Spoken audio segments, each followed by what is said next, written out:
Olwaleero oludda olwabye lubadde luleese abajulizi abalala basatu okuwa obujulizi mu musango gw'okutta eyali omusuubuzi w'omu Kampala Henry Katanga. Kkooti ebadde etandise n'omujulizi ow'omusanvu ng'ono Yambayo Richard omusawo eyeekebejja omulambo gwa Katanga. Kyokka abadde atandika okuwa obujulizi netuwaaka y'eruzira n'ekyankalana olwo abasibe ababadde bagoberera omusango ku nkola eyazo ne bavaako nga tebakyawuliziganya. Kitutte ekiseera ng'evaako bweddako ekivuddemu omulamuzi kwekongozaayo omusango guno okutuusa olunaku olw'enkya. Okay, let's turn it over. I shall come back when they are ready.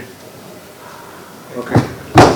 Abawaabirwa mu musango guno bali bataano nga kuliko nnamwandu w'omugenzi Henry Katanga nga ye More Katanga era ng'asinziira ku Zoom kkomera eruzira okuwoza bawalabe Martha Nkwanzi ne Patricia Kakwanza omusawo omukugu Charles Otai ne yali omukozi w'ewaka George Amanyire. Oludda oluwaabi lubaddeko Jonathan Muwaganya, Samali Wakooli, Anna Kizza ne munnamateeka Mwesigwa Lukutana ku lwa famire y'omugenzi Katanga. Oludda olwawabirwa lubaddeko Peter Kabase, Mark Dosman Kabega, Elson Kaluhanga, Jetu Mwebaze n'abalala. Era kkooti ebadde ejjudde abooluganda n'ab'emikwano ku njuyi zombi. Okuvaako mu kkooti empigi ebyabasinga abayatika ne bamulekwa ba muganda waabwe Abbas Kapera agambibwa okutemulwa mu bukambwe nabyo tebinaggwa. Abooluganda bakedde ku kkooti nga basiba okulimuka omugenzi Nabatanzi Rehema n'agambibwa nti musiguze Godfrey Mpanga baleetebwa okusomerwa omusango gw'ekwokubaana okutta Kapera eyali omutuuze w'ejjeza mu mpigi ng'ennaku z'omwezi 7 omwezi ogw'omukaaga. Babadde mu maaso g'omulamuzi Joe Wacha era abasomedde omusango gw'okutta ne bazzibwayo ku alimanda. Bano mu gataliiko nfuufu ng'ennaku z'omwezi 22 omwezi ogw'omusanvu twabakulaga amawulire gafa agataliiko nfuufu nga basenga balumiriza abaana baabwe okuba ku ludda lwa nnyabwe ateeberezebwa okutta kitaabwe. Baana tebatuliiko wadde n'akamu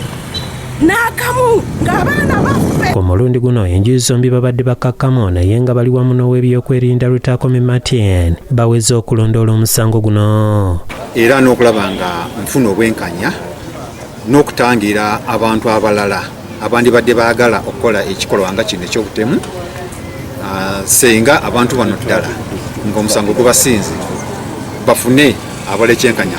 Twagala bwenkanya batuwe amazima amatuufu. N'olw'ensonga effe tujja kuwummula paka nga tufunire bwenkanya. Naye ffe tulina buzibu ku baana, naye ffe twagala bwenkanya.